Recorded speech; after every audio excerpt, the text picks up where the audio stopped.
Hello student. आज हम समझेंगे कि डिफरेंशिएशन क्या होता है।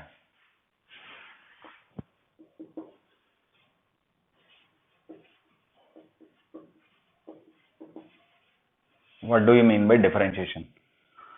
तो डिफरेंशिएशन को समझने के लिए हम एक फंक्शन एज्यूम करते हैं y is equal to x square. मान लो y एक्स स्क्वायर है, यानी फंक्शन का मतलब होता है कि अगर y x का फंक्शन है, I am saying if y is function of x, तो y किसी न किसी रूल के तहत x पे डिपेंडेंट है। यानी y is related to x by some rule. यहां पे रूल है स्क्वायर, स्क्वायर एक रूल है। जो भी x लो उसका स्क्वायर पकड़ा दो, कर दो, y आ जाएगा। और भी बहुत सारे रूल हो सकते हैं, जैसे y is equal to x square plus x, यानी x की जो भी वैल्यू है उसमें x का स्क्वायर जोड़ दो तो y आ जाएगा। तो एक रूल, हालांकि डेफिनेशन तो बहुत और होती है जिसमें डिफाइंड की बात होती है, हर x की वैल्यू के लिए y डिफाइंड होना चाहिए, बट इतना चक्कर में नहीं पड़ेंगे। सिंपल शब्दों में कहेंगे कि अगर y x के साथ किसी रूल के तहत, किसी रूल के साथ एसोसिएट है, रिलेटेड है, तो फिर वो उसका फंक्शन है। मतलब x के साथ एक रूल अप्लाई करो तो उससे y आ जाना चाहिए। तो यहां पे रूल है स्क्वायर। तो अब देखो, अगर x की वैल्यू में कुछ जरा सा चेंज करेंगे, हम थोड़ा सा परिवर्तन करेंगे, तो x की वैल्यू में हमने थोड़ा सा चेंज किया, तो जो वैल्यू यहां मिलेगी क्या वो y होगी? जी नहीं, y से कुछ थोड़ी अलग होगी, y प्लस डेल्टा y। मतलब अगर आपने x की वैल्यू में कुछ चेंज किया तो y की वैल्यू में भी कुछ चेंज हुआ, वो है y प्लस डेल्टा y। अगर मैं इन दोनों को घटा दूं तो delta y is equal to x plus delta x का स्क्वायर माइनस एक्स का स्क्वायर। डेल्टा y को डेल्टा x से डिवाइड कर देते हैं, तो x प्लस डेल्टा एक्स का स्क्वायर माइनस एक्स का square divided by delta x। अब देखो, delta y by delta x की वैल्यू अगर डेल्टा x जीरो हो जाए तो जीरो बटा जीरो, फिर वही अनफाइनाइट नॉट डिफाइंड हो जाएगी। बट अगर मैं कहूं कि डेल्टा x जीरो नहीं है बट जीरो के बहुत क्लोज है, तो हो सकता है ये टर्म नॉट डिफाइंड ना हो सकता है ये डिफाइंड हो जाए। तो जो ये वैल्यू बनेगी उसी को हम बोलेंगे dy बाई dx, और वही होगा differentiation of y with respect to x।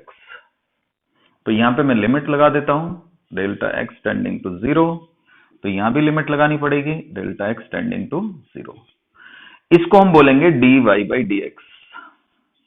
मतलब ये चीज कहलाती है, ये कहलाता है ये। तो dy बाई dx में d से d नहीं काटेंगे क्योंकि एक सिंबल है, मैथमेटिक्स सिंबलों का खेल होता है। जैसे कि सिंबल का मतलब है कि हमने ऐसे लिखा उल्टा v, काट दिया, तो इसका मतलब है फॉर ऑल, इसका ठीक है ना, इसका मतलब है बिलोंग्स टू, इसका मतलब है बिकॉज, इसका मतलब है देयरफॉर, ठीक है ना। तो ऐसे करके सिंबल होते हैं इसमें। तो मैथमेटिक्स का ये भी एक सिंबल ही है कि भाई the ratio of change in y to change in x provided the change is very small is called dy by dx। तो अब इधर क्या बनेगा, ये limit delta x tending to zero. अब देखो, अगर मैं इसको डेल्टा x को जीरो ही पुट कर दूं तो x square minus x square zero, नीचे भी जीरो, जीरो बाई जीरो बन जाएगा। तो इसलिए मुझे इसको सॉल्व करना पड़ेगा। तो मैं सॉल्व करता हूं, x square plus delta x का square plus two x delta x और plus x minus x square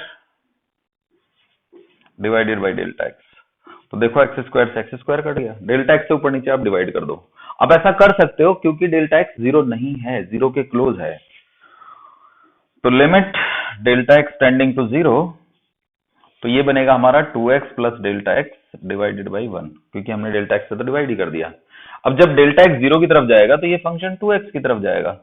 तो बस सीधी सी बात हुई कि अगर y है एक्स स्क्वायर तो dy बाई dx है टू एक्स।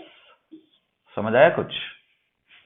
यानी कि dy है टू एक्स dx, ऐसे भी कह सकते हैं।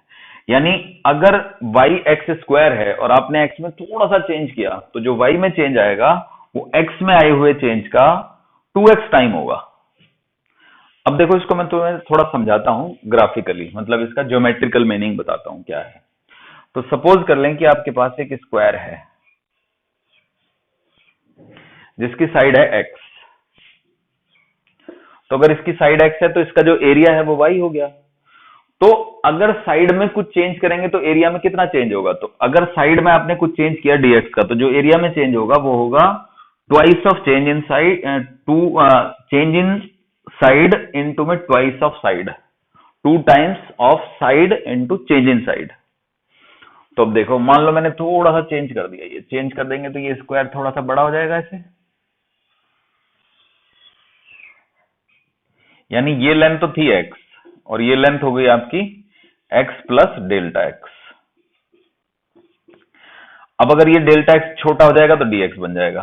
तो ऐसे ही ये लेंथ थी x और ये वाली लेंथ हो गई x प्लस dx, यहां तक की। तो यानी ये वाली जो लेंथ है वो dx हो गई। अब देखिएगा ध्यान से, तो इसमें एक्चुअली आपको दिखेंगे 4 स्क्वायर, नहीं 4 स्क्वायर नहीं, 2 स्क्वायर और 2 रेक्टेंगल। तो अगर आप इस लाइन को आगे बढ़ाएं और यहां पे ऐसे करें तो ये dx है, यहां पे लिख देते हैं dx है, और ये भी dx है। तो यानी इस स्क्वायर का एरिया हो गया dx का स्क्वायर। अब dx इतना छोटा है कि ये वाला एरिया इग्नोर मारा जा सकता है। तो बस ये वाला एरिया कितना है? ये वाला एरिया है x dx, ये वाला एरिया कितना है? ये वाला एरिया भी है x dx। तो ये x dx और x dx दोनों जोड़ देंगे तो 2x dx हो गया। तो एरिया में कितना चेंज आया? तो पहले जो हमारे पास एरिया था वो इतना था, छोटे वाले, ये वाला जो मतलब बड़ा वाला स्क्वायर है। अब बाद में जो एरिया हुआ वो हुआ ये रेक्टेंगल, ये रेक्टेंगल और ये स्क्वायर, और ये स्क्वायर नेग्लिजिबल है, नेग्लेक्टेड। सो आई होप आप समझ गए होंगे कि कैसे कैसे होना है।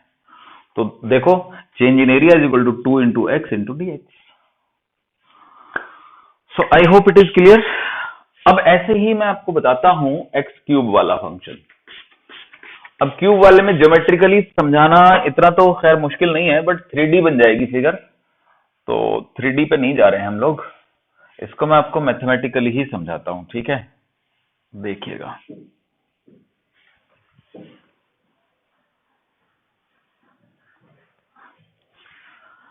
मान लीजिए कि यहां पे क्यूब है, तो ये भी क्यूब है, ये भी क्यूब है, ये भी क्यूब है, ये भी क्यूब है, ये भी क्यूब है। अब वो dy बाई डी एक्स बन गया। तो अब यहाँ पे ए क्यूब माइनस बी क्यूब हो गया।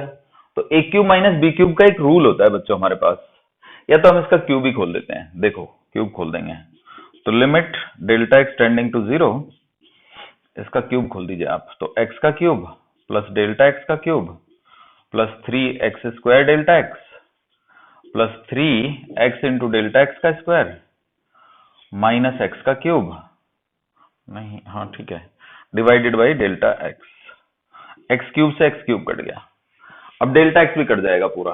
तो ये क्या बचेगा? इधर देखो, dy by d x is equal to limit delta x tending to 0, delta x we can take common, so it is delta x का square plus 3x square plus 3x delta x and divided by delta x. ये cut गया, क्योंकि delta x 0 नहीं है, it is tending to 0, तो ये cut जाएगा। अब देखो, इसमें डेल्टा एक्स को 0 डाल दो, तो dy बाई डी एक्स क्या आ गया? तो dy बाई डी एक्स आ गया जी, this is 0, this is 3x square and this is also 0। सो यानी कि dy बाई डी एक्स आ गया 3x स्क्वायर, यानी कि dy की वैल्यू आ गई 3x स्क्वायर dx। यानी अगर y x का क्यूब है, मतलब एक क्यूब इमेजिन करो जिसकी साइड x है, तो उसकी साइड में अगर आपने थोड़ा सा भी चेंज किया तो जो वॉल्यूम में चेंज आएगा वो होगा चेंज इन साइड इनटू में area of each face into 3 times area of face into में चेंज इन साइड, मतलब ये आ जाएगा। सो आई होप आपको ये समझ में आया होगा। अब देखो, एक और बताता हूं।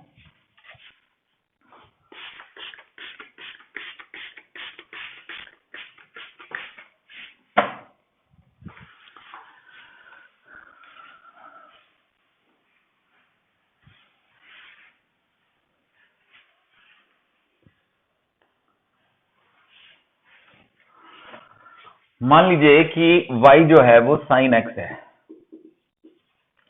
तो y प्लस डेल्टा वाई हो जाएगा आपका sine of x plus delta x, मतलब x में कुछ चेंज करेंगे तो y में कुछ चेंज आएगा। तो अब इन दोनों को सब्ट्रैक्ट कर देते हैं, तो डेल्टा y की वैल्यू हो गई sine of x plus delta x minus sine of x, दोनों तरफ डेल्टा एक्स से डिवाइड कर दो, कर दिया।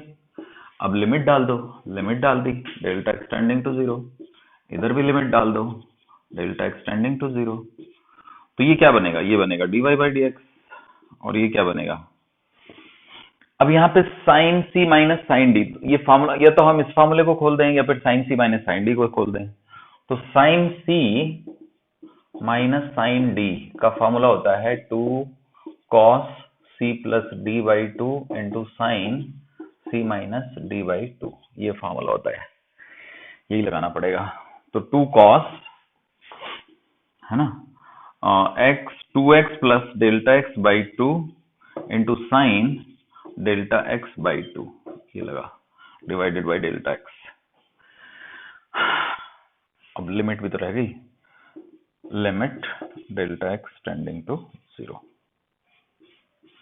अब एक काम करते हैं, इसकी लिमिट को अलग अलग कर देते हैं। तो limit cos x plus delta x by two, एक तो ये हो गया limit delta x tending to 0, और एक अलग से लिख देते हैं limit delta x tending to 0 sine delta x by two divided by delta x by to.